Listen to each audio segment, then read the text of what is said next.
नमस्कार। ये आकाशवाणी शिमला है। अब आप प्रभा शर्मा से प्रादेशिक समाचार सुनिए। राज्यों के मुख्य सचिवों का पहला 3 दिवसीय सम्मेलन आज से धर्मशाला में आरंभ हो गया। केंद्रीय कैबिनेट सचिव राजीव गौबा ने सम्मेलन का शुभारंभ किया। प्रधानमंत्री नरेंद्र मोदी इस सम्मेलन की कल से अध्यक्षता करेंगे। मुख्य सचिवों का ये सम्मेलन HPCA स्टेडियम में आयोजित हो रहा है। इस सम्मेलन में केंद्र सरकार, सभी राज्यों, केंद्र शासित प्रदेशों और विषयगत विशेषज्ञों सहित 200 से अधिक प्रतिभागी हिस्सा ले रहे हैं। सम्मेलन की अवधारणा और एजेंडा 6 महीने की अवधि में 100 से अधिक दौर के विचार विमर्श के बाद तैयार किया गया है। सम्मेलन में विस्तृत विचार विमर्श के लिए 3 विषयों की पहचान की गई है, जिनमें राष्ट्रीय शिक्षा नीति का कार्यान्वयन, शहरी शासन और फसल विविधीकरण, तिलहन, दलहन और अन्य कृषि वस्तुओं में आत्मनिर्भरता प्राप्त करना शामिल है। सम्मेलन में एक साझा एजेंडे के विकास और कार्यान्वयन पर जोर दिया जाएगा।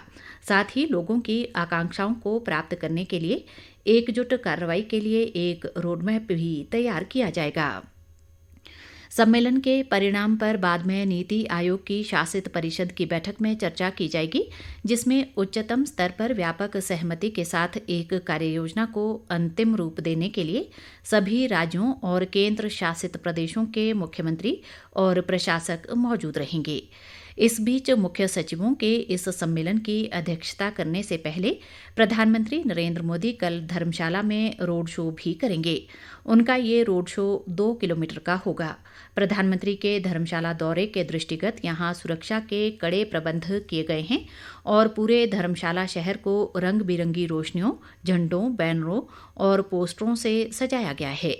प्रधानमंत्री के दौरे को देखते हुए सुरक्षा के लिए 2300 से अधिक जवान और अधिकारी तैनात किए गए हैं।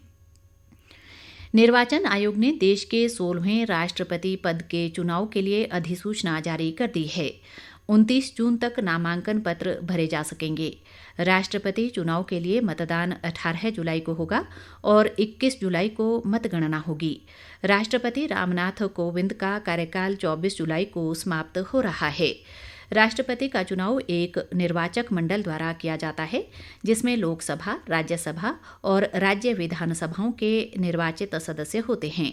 इनमें दिल्ली और पुद्दुचेरी विधानसभाओं के निर्वाचित सदस्य भी शामिल हैं। मतदान संसद में और विधानसभा परिसरों में होगा। राष्ट्रपति चुनाव में मतदाताओं की कुल संख्या 4809 है। इनमें 776 सांसद और 4033 विधानसभा सदस्य हैं। प्रदेश कांग्रेस अध्यक्ष प्रतिभा सिंह ने पार्टी पदाधिकारियों और कार्यकर्ताओं का आह्वान किया है कि वे एकजुट होकर भाजपा की कथित जन विरोधी नीतियों और निर्णयों का विरोध करें।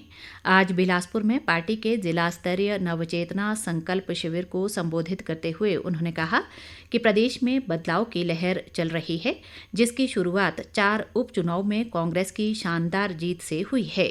उन्होंने दावा किया कि भाजपा सरकार अब कुछ महीनों की मेहमान है और लोगों ने उसे सत्ता से बाहर करने का मन बना लिया है।